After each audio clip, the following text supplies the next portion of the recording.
러시아와 우크라이나 두 나라 간의 협상이 5시간 만에 끝났습니다. 양측은 추후 다시 협상을 갖기로 했습니다.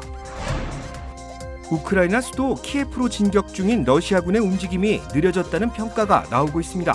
하지만 국방부는 러시아군이 수일 내 지금보다 더 공격적으로 나올 것이라고 예측했습니다. 캘리포니아주의 실내 마스크 의무화가 내일부터 해제됩니다. 학교들의 실내 마스크 착용 의무화도 3월 11일 밤을기에 해제될 전망입니다. 뉴욕시가 3월 7일부터 백신 접종 기록 증명 의무화를 해제합니다. 드라마 오징어 게임의 배우 이정재와 정호연이 배우조합이 수여하는 남녀 주연상을 수상했습니다.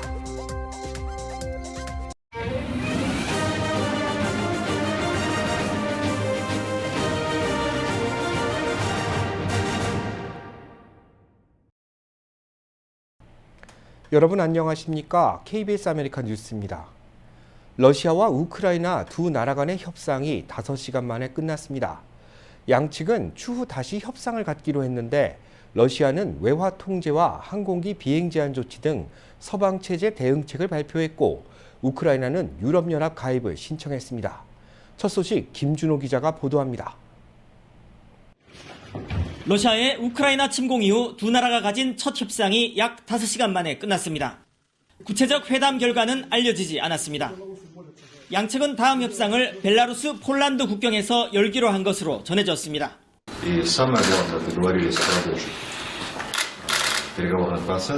Стороны определили ряд приоритетных тем, по которым наметились определенные решения. 푸틴 러시아 대통령은 서방의 경제 제재에 대응해 강력한 외화 통제 조치를 도입했습니다. 이에 따르면 무역업자들은 외화 수입의 80%를 의무적으로 매각해야 합니다. 러시아 중앙은행은 어제에 이어 오늘도 증시를 열지 않기로 했습니다. 러시아는 또 유럽 국가들이 취한 러시아 항공기 비행 금지 조치에 대한 대응으로 영국과 독일, 스페인, 이탈리아, 캐나다 등 36개국 항공사들의 러시아로의 항공편 운항을 제한한다고 밝혔습니다. 이처럼 상황이 악화되면서 미국과 프랑스에 이어 독일과 벨기에 정부도 어제 자국민들에게 서둘러 러시아를 떠나라고 요청했습니다. 젤렌스키 우크라이나 대통령은 유럽연합 가입 신청서에 서명했다고 로이터 통신이 보도했습니다. 한편 발트 3국 중 하나인 라트비아 의회는 어제 자국민이 원하면 우크라이나의 독립을 지키기 위한 전쟁에 참전하는 것을 허용하는 안을 만장일치로 의결했습니다. 모스크바에서 KBS 뉴스 김준호입니다. 우크라이나 수도 키예프로 진격 중인 러시아군의 움직임이 느려졌다는 평가가 나오고 있는 가운데 국방부는 러시아군이 수일 내에 키예프를 에워싸려 시도할 것이며 지금보다 더 공격적으로 나올 것이라고 전망했습니다. 이어서 서재희 기자가 보도합니다. 현지 시각 28일 미 국방부 고위당국자는 러시아군이 현재 키예프 도심에서 약 25km 외곽에 위치해 있다고 말했습니다. 이는 전날보다 5km가량 더 가까이 진격한 것이라고 CNN은 전했습니다. 러시아군은 계속 진격해서 며칠 내 키예프를 둘러쌀 것으로 예상됐습니다.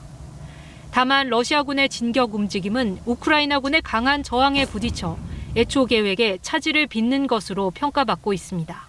Clearly, we continue to see Russian forces try to move closer to, so they can move on Kyiv from the ground. Ukrainians resisting quite effectively. 때문에 조바심을 느낀 러시아가 더욱 공격적으로 될 것이란 게 미국의 판단입니다. 앞서 미 국방당국은 러시아군 일부 부대가 군사시설을 겨냥했던 전략을 민간의 인적, 물적 피해를 증가시키는 이른바 포위 전술로 바꿀 가능성을 언급했습니다. 실제로 우크라이나의 병원과 유치원, 학교 등에서 어린이 등 민간인이 희생됐다는 보도들이 잇따랐습니다.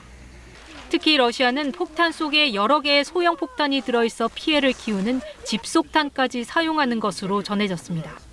KBS 뉴스 서재입니다.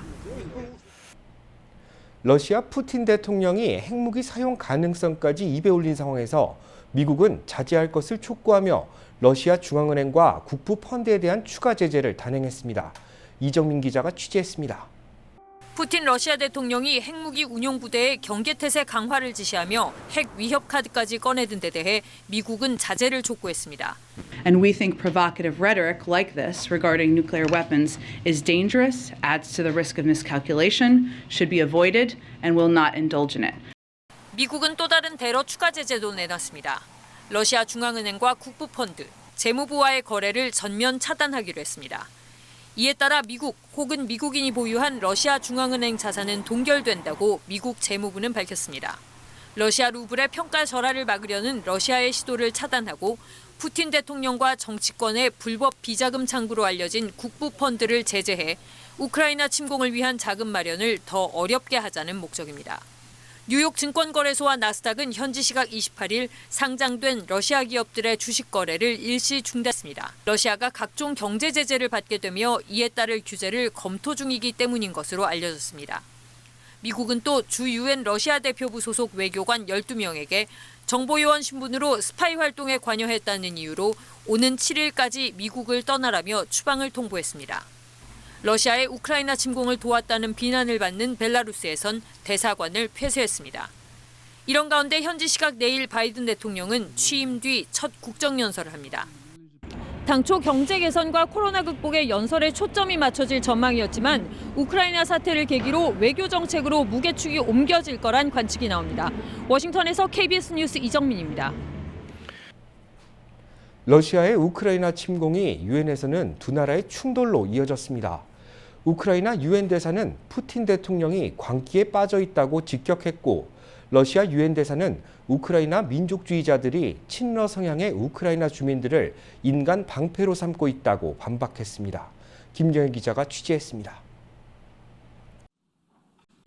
러시아의 우크라이나 침공 사태를 논의하기 위해 소집된 유엔 긴급 특별총회.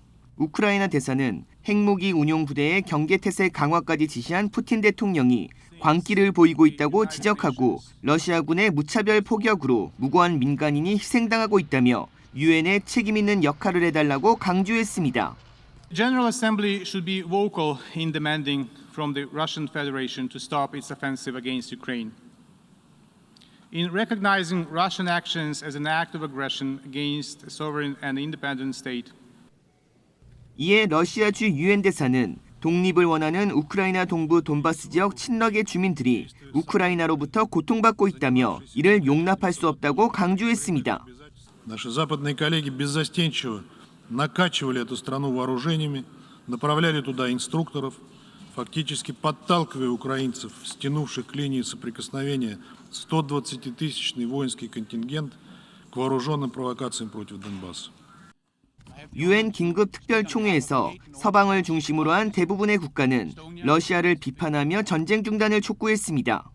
유엔의 긴급 특별총회는 상임 이사국의 거부권 행사로 안보리가 제 기능을 하지 못하는 데 대응하기 위한 회의 방식인데 지난 1950년 한국 전쟁 이후 11번째입니다. 러시아 규탄 결의안은 모레쯤 표결에 붙여질 것으로 보이는데 안보리 결의와는 달리 총회 결의는 법적 구속력이 없다는 게 한계입니다. KBS 뉴스 김경일입니다. 한편 우크라이나 현지 주택가는 러시아군의 폭격을 받아 폐허가 됐고 생필품과 의약품도 턱없이 부족한 상황이라고 합니다. 키예프에서 가까스로 몸을 피한 한국 교민이 우크라이나 주민들의 참혹한 상황을 영상으로 전했습니다. 박대기 기자입니다. 치열한 교전이 벌어진 키예프 인근의 도시 부차. 장갑차가 부서진 채 널브러져 있습니다. 민가는 불에 타거나 무너졌고 폐허가 된 현장엔 연기만 자욱합니다. 또 다른 현장. 미사일을 맞은 아파트는 모서리가 크게 부서졌고 주변엔 파편이 흩어져 있습니다. 우크라이나 주민들이 촬영해 키예프 교민 강현창 씨에게 전달한 동영상입니다. 강 씨는 침공이 시작된 24일 새벽 폭격 소리에 잠에서 깼습니다. 저희 집 창문에서 전투기 2대가 이렇게 굉장히 낮게 날아가더라고요. 공항을 타격하러 이제 가는 길이었다고 하더라고요. 아내와 딸을 싣고 20여 시간 운전을 해 폴란드행 기차가 있는 우크라이나 서부 리비프에 도착했지만 기차는 이미 끊겼습니다. 그런데 뜻밖의 도움의 손길이 다가왔습니다. 피난 행렬 때문에 줄이 엄청 길어가지고 거의 움직일 수도 없는 상황이었습니다. 우크라이나랑 같이 운명을 같이 하나 보다라고 생각을 하고 있었는데 대서관 차로 오중근 공사님께서 직접 운전을 해주셨거든요. 강 씨 가족의 도착 소식을 들은 우리 외교관이 10시간을 직접 운전해 헝가리로 피신할 수 있었습니다. 강 씨는 우크라이나에 남은 많은 사람들이 폐허 속에서 고통을 겪고 있다고 증언했습니다. 한 달 뒤가 아니라 지금 인도적 차원에서 구급 물품이 필요한 상태입니다. 수술을 하셔야 되는 분들, 그다음에 산모들 다 대피소에서 지금 버티고 있는 중입니다. 다만 러시아의 공격 수위가 높아지는 가운데에서도 우크라이나 최대 가스 회사인 강 씨의 회사 등이 관리해온 유럽으로 가는 가스관은 폭격을 받지 않았다고 말했습니다. KBS 뉴스 박대기입니다.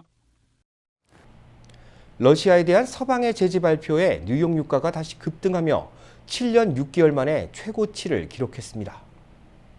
오늘 뉴욕 상업거래소에서 4월물 서부 텍사스산 원유는 이전 거래일보다 4.5%나 오른 배럴당 95.72달러에 거래를 마쳤습니다. 이는 종가 기준으로 지난 2014년 8월 말 이후 7년 6개월 만에 가장 높은 수치입니다. 전문가들은 유가가 공급 부족으로 당초 내년에 $100를 웃돌 것으로 예상했지만 러시아의 우크라이나 침공에 따른 여파로 브렌트유 기준 올해 평균 유가가 $100를 넘을 것으로 예상하고 있습니다. 원유 공급에 대한 우려가 지속되고 있는 가운데 미국과 주요 동맹국들이 전략 비축유를 방출하는 방안을 고려하고 있는 것으로 알려졌습니다. 월스트리트저널은 소식통을 인용해 미국 등 국제에너지기구 회원국들이 7천만 배럴의 비축유를 방출하는 방안을 고려하고 있다고 보도했습니다. 국제에너지기구는 내일 이러한 문제를 논의하기 위한 장관급 회담을 열 예정입니다. 러시아의 우크라이나 침공으로 국제적 긴장감이 고조되고 있는 가운데 바이든 대통령이 전직 고위 관료로 구성된 대표단을 대만에 파견했습니다. 중국의 강력한 반발이 예고되고 있습니다. 정부 고위 당국자는 마이크 뮬런 전 합참의장, 메건 오설리번 전 국가안보부 보좌관, 미셸 플러노이 국방부 차관 등으로 구성된 고위급 대표단이 오늘 대만으로 출국한다고 밝혔습니다. 이들은 모레까지 대만에 머물며 차 잉원 총통과 추거정 국방장관 등 대만 고위 관계자들과 회담을 나눌 예정입니다. 언론들은 향후 중국이 대만을 침공하거나 도발할 경우 미국이 가만히 있지 않겠다는 사전 경고의 의미를 담고 있다는 분석을 내놨습니다. 독립을 주장하는 대만에 대해 중국은 하나의 중국 정책을 주장하면서 필요할 경우 무력으로 통일할 수도 있다는 점을 밝혀온 만큼 미국 대표단의 이번 대만 방문에 중국의 반발이 예상됩니다. 다음은 코로나 소식입니다. 캘리포니아주의 실내 마스크 의무화가 내일부터 해제됩니다. 신규 확진자 수치가 완화된 데 따른 결정으로 학교들의 실내 마스크 착용 의무화도 3월 11일 밤을 기해 해제될 예정입니다. 윤범수 기자가 취재했습니다. 캘리포니아주 보건국은 오늘 질병통제예방센터 CDC의 가이드라인에 따라 실내 마스크 착용 지침을 화요일인 내일부터 4단계인 의무 착용에서 3단계인 강한 권고로 한 단계 하향 조정한다고 발표했습니다. So effective at the end of day today, so really starting tomorrow, public indoor masking for unvaccinated and vaccinated is no longer required. It's strongly recommended. 캘리포니아주는 또 3월 11일 밤 11시 59분을 기해 주내 모든 학교와 어린이 보육시설들의 실내 마스크 착용 의무화도 해제하기로 했습니다. 이번 조치는 캘리포니아주를 비롯해 오리건과 워싱턴주까지 서부 해안가주들이 동시에 발표했습니다. Obviously, the virus is still active in our state, but we are confident that that decline will continue, which allows us to make a decision today to accelerate the date when our mask mandate for schools will be accelerated. 이번 마스크 의무 착용 완화는 지난 2주간의 코로나19 주요 수치들이 크게 내려간 데 따른 조치입니다. 지난 14일 이후 오늘까지 집계된 캘리포니아주의 일주일 평균 하루 확진자 수와 인구 10만 명당 확진자 수는 각각 66%가 감소했고 입원 환자와 신규 입원 환자 수도 각각 48%와 50%가 줄었습니다. 한편 LA 카운티는 지난주 목요일 2차 백신 접종 완료자에 한해 실내 마스크 착용 의무화를 해제했는데 주정부의 오늘 발표에 따라 추가 완화 조치를 내릴 것이 유력해 보입니다. LA 카운티 슈퍼바이저 위원회는 내일 관련 심의에 들어간다고 밝혔습니다. KBS 뉴스 윤범수입니다. 뉴욕시가 시행 중인 백신 접종 기록 증명 의무화가 3월 7일 종료됩니다. 제2사 뉴욕 KBTV 김은지 기자가 취재했습니다. 에릭 아담스 뉴욕시장은 지난 27일 뉴욕시에 있는 식당과 술집, 극장, 체육관, 식료품점 등 실내 공공장소 출입 시 코로나19 백신 접종 기록 제출 의무화 조치를 오는 3월 7일로 해제하겠다고 밝혔습니다. 아담스 시장은 이번 주 동안 코로나19 위험을 면밀히 평가해 3월 4일에 최종 결정을 발표할 것이라면서 코로나19 확진자의 급격한 증가 등이 없고 위험이 계속 낮다면 3월 7일부터 실내 장소 코로나19 백신 접종 증명 제출 의무 등의 조치가 해제될 예정이라고 말했습니다. 뉴욕시에서는 지난해 8월부터 식당 등 실내 장소 출입자 대상 코로나19 백신 접종 기록 증명을 의무화하는 Key2 NYC 규정을 운영해왔습니다. 하지만 이달 들어 코로나19 확진자 수가 급감하면서 7개월여 만에 종료를 앞두게 됐습니다.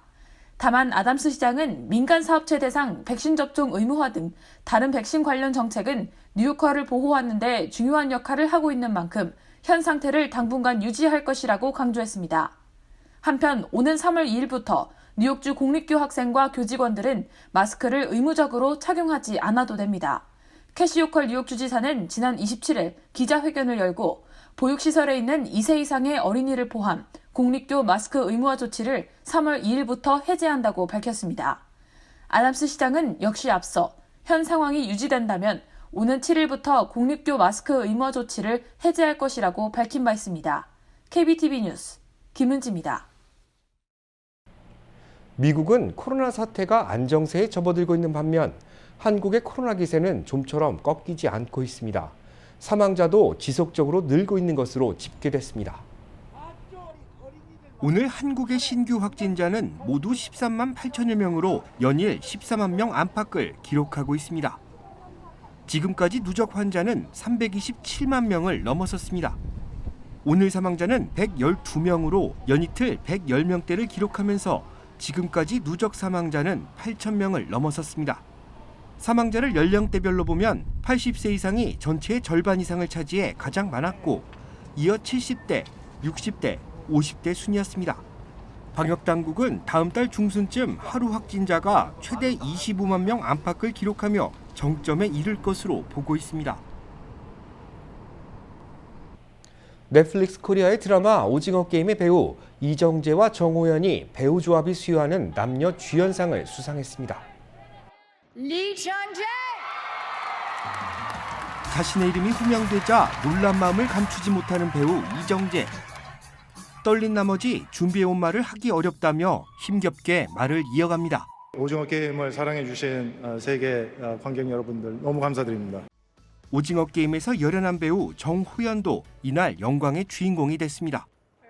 관객석에 앉아있는 배우들을 보며 꿈을 키웠고 오늘의 이 자리가 너무나 영광스럽게 다가왔다는 말도 남겼습니다. 여기에 계신 많은 배우분들을 이제 관객으로서 TV에서 스크린에서 많이 뵀었었는데 어제 저녁 산타모니카에서 열린 이 행사는 미국 배우 조합원들이 현직 배우에게 수여하는 시상으로 배우들에게는 큰 영광이 뒤따르는 자리입니다. 드라마 오징어 게임은 남녀 주연상과 더불어 TV 드라마 스턴트 부문 앙상블상도 수상했습니다. 한국 드라마가 전 세계 영화의 중심인 할리우드에서 3관왕의 큰 꿈을 이룬 것입니다. 배우 이정재와 정호연은 이날 행사에서 큰 주목을 받았습니다. 정호연은 한국 전통의 댕기머리 스타일과 어울리는 드레스를 입고 나와 뜨거운 호응을 받았습니다. 한국 배우가 배우 조합이 수여하는 시상식에서 남녀 주연상을 받은 것은 처음입니다. 또 비영어권 배우가 배우 조합이 수여하는 연기상을 받은 것도 최초의 기록으로 남았습니다. 3.1절을 앞두고 도산 안창호 선생의 막내 아들 랄프 한 선생이 별세했습니다. LA 한인회는 다음 주 협의를 거쳐 추모 행사를 열 계획입니다. 지난 26일 밤 도산 안창호 선생의 막내 아들 랄프 한 선생이 향년 96세를 일기로 별세했습니다. 고인은 도산 안창호 선생의 셋째 아들로 3남 2녀 가운데 유일하게 생존해 있던 인물입니다. 랄프 한 선생은 지난 1926년 안창호 선생이 중국 상하이에서 독립운동을 하고 있을 당시 LA에서 태어났습니다. 미 해군에 복무한 이후에는 큰형의 영향을 받아 배우로 활동하기도 했으며 이후에는 초등학교와 중학교에서 교사로 재직한 바 있습니다. 장례는 고인의 뜻에 따라 가족끼리 조촐하게 치를 계획입니다. LA 한인회는 다음 주 타 한인 커뮤니티 단체와의 협의를 통해 고인을 추모하는 행사를 마련한다는 계획입니다.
KBS 아메리칸 뉴스 마칩니다. 시청해 주셔서 감사합니다.